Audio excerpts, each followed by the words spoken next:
Hello नमस्कार दोस्तों। कई बार आपने सुना होगा कि पूरी दुनिया में लोग परेशान होकर के आत्महत्या कर लेते हैं, लेकिन पहली बार आपको सुनने को मिलेगा कि रोबोट एक मशीन है, रोबोट भी परेशान होकर के ये आत्महत्या कर लिया, है ना। जैसे हम लोग एक मूवी है रजनीकांत का, अगर आप देखना चाहें तो देखिएगा। रजनीकांत का जो मूवी है उसका नाम है रोबोट। और रोबोट इस तरीके से कुछ काम कर देता है जिसके वजह से रजनीकांत परेशान हो जाता है। रजनीकांत को लगता है कि कुछ ऐसा होना चाहिए रोबोट के अंदर, है ना, जो अपना स्टैंडिंग हो, अपना समझ हो, ये सब चीज़ें हो। और ये सब चीज़ के लिए ज़रूरी था उस रोबोट में फीलिंग्स को डालना। और जब ये फीलिंग्स डाला जाता है तब आप देखते होंगे मूवी में बहुत ही ज़्यादा परिवर्तन हो जाता है। उसी तरीके से हम लोग यहाँ पे पहली बार देखेंगे जब इंसान परेशान हो जाता है, बहुत ज़्यादा टेंशन में होता है, कुछ ऐसा कारण हो जाता है जिसके वजह से उसके जीवन में लगता है कि अब आत्महत्या के अलावा कोई दूसरा रास्ता नहीं है, आत्महत्या के अलावा कोई दूसरा रास्ता नहीं है, तब वो मजबूर होकर के आत्महत्या करता है। आप देखते होंगे भारत ही नहीं बल्कि विश्व के कई देशों में लोग परेशान होकर के, मजबूर होकर के आत्महत्या कर लेते हैं। लेकिन भारत के खास करके इस तकनीकी के इतिहास में पहला ये घटना है जो रोबोट, है ना, जो इंसानों के द्वारा बनाया गया एक मशीन है ना, इंसान के द्वारा बनाया गया यह मशीन है जो छत पर से छलांग लगा करके अपनी आत्महत्या कर लेता है। जिस तरीके से आप बहुत सारे इंसानों को देखते होंगे, परेशान हुआ, छत पे गया, पेड़ पे गया, है ना, छलांग मार करके छत से नीचे कूद जाता है ना, उसकी मृत्यु हो जाती है। कई बार इंसान परेशान होकर आत्महत्या जैसा गलत कदम उठा लेता है, लेकिन आपने शायद कभी सुना होगा कि किसी मशीन ने खुदकुशी कर ली है। बहुत इम्पोर्टेंट है। साउथ कोरिया से, है ना, साउथ कोरिया से ऐसा ही एक मामला सामने आया है जहां एक रोबोट ने सीढ़ियों से कूदकर अपनी जान दे दी है। South Korea. पूछा जा सकता है कि यह मामला पहली बार कहाँ आया, तो साउथ कोरिया में देखने को मिला।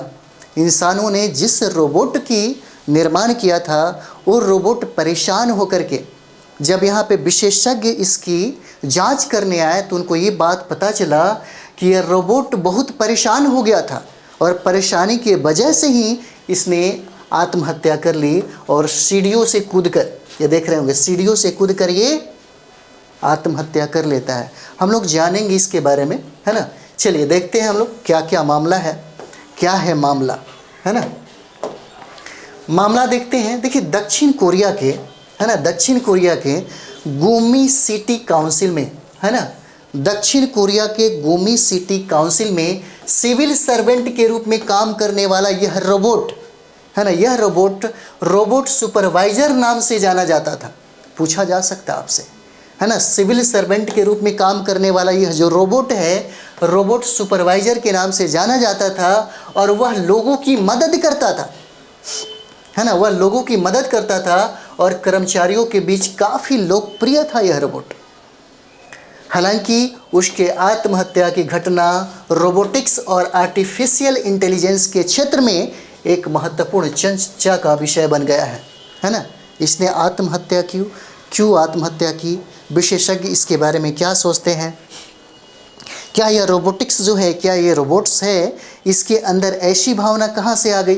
बहुत सारा चीज़ें हैं, है ना, वैज्ञानिकों के दृष्टिकोण से देखेंगे, है ना, ताकि यहाँ पे देखिएगा रोबोटिक्स और आर्टिफिशियल इंटेलिजेंस के लिए अभी भी बहुत बड़ा ये महत्वपूर्ण, हम लोग अगर कहें तो ये चर्चा का विषय है ना। एक देखते होंगे सऊदी अरबिया में है सोफिया। जिस तरीके से मानवाधिकार भारत में, अमेरिका में सबसे ज़्यादा क्रियाशील है, सबसे ज़्यादा सक्रिय है, जैसे यहाँ पे कुछ कानून भी बनाए गए हैं। अगर कोई छेड़खानी कोई लड़का के द्वारा किसी लड़कियों को कर दिया जाता है ना, तो बहुत ज़्यादा ये मतलब उसको बहुत गुनाहगार माना जाता है, वह व्यक्ति दंड का भागीदार हो जाता है, उस पर बहुत सारे धारा भी चलने लगते हैं। उसी तरीके से सोफिया नामक एक रोबोट है। अगर जैसे वो सोफिया जो रोबोट है उसके अंदर फीलिंग्स है, आपके दुख को अगर कहें तो अगर आप उससे बात करते हैं, अगर आपके दुख से अगर वो दुखी हो जाएगी तो रोएगी, अगर आपसे प्रेम हो जाएगा, प्रेम की बात करेंगे तो हंसेगी, उसको फीलिंग्स होता है। अगर आप गलती से उसको छेड़खानी कर दिए तो फिर आपको जेल की सज़ा भुगतनी पड़ेगी। जो मानव को जो अधिकार प्राप्त है वहीं सोफिया को अधिकार प्राप्त है, रोबोट को। सोचिए, रोबोट काफ़ी, अगर अभी के मार्केट में हम लोग देखें, अभी साइंस टेक की दुनिया में देखें, तो रोबोट की जो वैल्यू है वो बहुत ही ज़्यादा और बहुत ही सक्रिय और बहुत ही विकसित अवस्था में हम लोग को देखने को मिलेगा। चलिए आगे हम लोग देखते हैं। खासकर यह देखते हुए, है ना, कि कोई मशीन भी सुसाइड जैसा कदम उठा सकती है। प्रारंभिक रिपोर्ट यह कहता है कि रोबोट को रहस्यमय तरीके से एक ही जगह पर चक्कर लगाते हुए देखा गया था। जैसे आप देखते हैं, कभी कोई इंसान जब उसके मन में बहुत सारी बातें, बहुत दुखदाई बातें, बहुत ही कष्टदायी बातें जब चलने लगती है तो उसी जगह पे 10 बार चक्कर इधर से उधर लगाता है ना। वो मूवमेंट वो अलग होता है। वही मूवमेंट के बारे में यहाँ पे चर्चा चल रही है। और वो कहता है इसके बाद वह 2 मीटर, है ना, 2 मीटर ऊंची सीढ़ी से गिर गया, जिसके बाद उसके सारे सिस्टम खराब हो गए। इस घटना के बाद रोबोट की मृत्यु के कारणों की जांच के लिए एक विशेषज्ञ टीम बनाई गई है और स्थानीय मीडिया ने इस घटना को देश की पहली रोबोट आत्महत्या के रूप में बताया है। पहली रोबोट आत्महत्या के रूप में ये बताया है। और भी कुछ यहाँ पे जानते हैं क्या होता है रोबोट्स, ताकि यहाँ से पीटी का सवाल जो है हो सकता है बन जाए, है ना।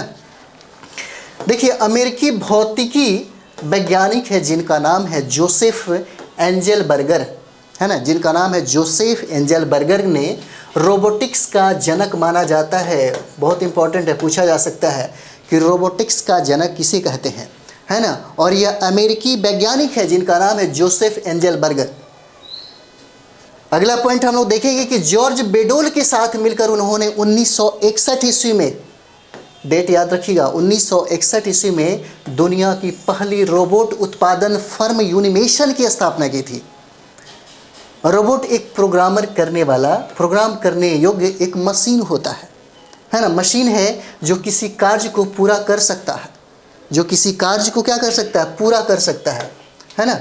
इसी के लिए रोबोट्स का स्थापना किया गया था।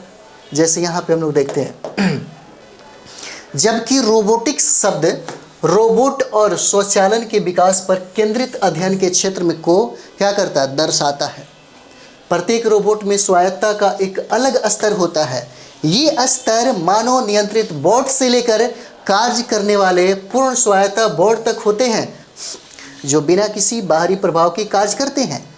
व्युत्पत्ति के संदर्भ में अगर देखा जाए तो रोबोट शब्द चेक शब्द रोबोटा से लिया गया है, जिसका अर्थ है जबरन श्रम। जिसका अर्थ क्या है, जबरन श्रम। हो सकता है ये सवाल आपसे पूछ दे, है ना। रोबोट शब्द चेक शब्द रोबोटा से लिया गया है, जिसका शाब्दिक अर्थ है जबरन श्रम। और यह शब्द पहली बार 1920 के नाटक RUR में दिखाई दिया गया था और नाटक के पात्रों के संदर्भ में था, जो बड़े पैमाने पर उत्पादित श्रमिक थे, जो रचनात्मक सोच में क्या थे, असमर्थ थे। बहुत ज़्यादा श्रमिक यहाँ पे थे जो रचनात्मक, जैसे मान सकते हैं कि वहाँ पे उनकी बुद्धि काम नहीं कर रही है, वहाँ पे उनकी जो कौशलता है वो बहुत ही क्या है, सक्षम नहीं है, बहुत बेहतर नहीं है। उसको डेवलप करने के लिए, उसको बेहतर करने के लिए इसका निर्माण किया गया, है ना, ताकि सोच में वो सबसे बेहतर साबित हो सके। ठीक है, तो पहला हम लोगों ने देखा यहाँ पे रोबोट के बारे में, जो पहला, है ना, मानव की तरह आत्महत्या कर लिया। ठीक है, तो चलिए हम लोग नेक्स्ट वीडियो में मिलते हैं अगले करंट के साथ। Thank you very much.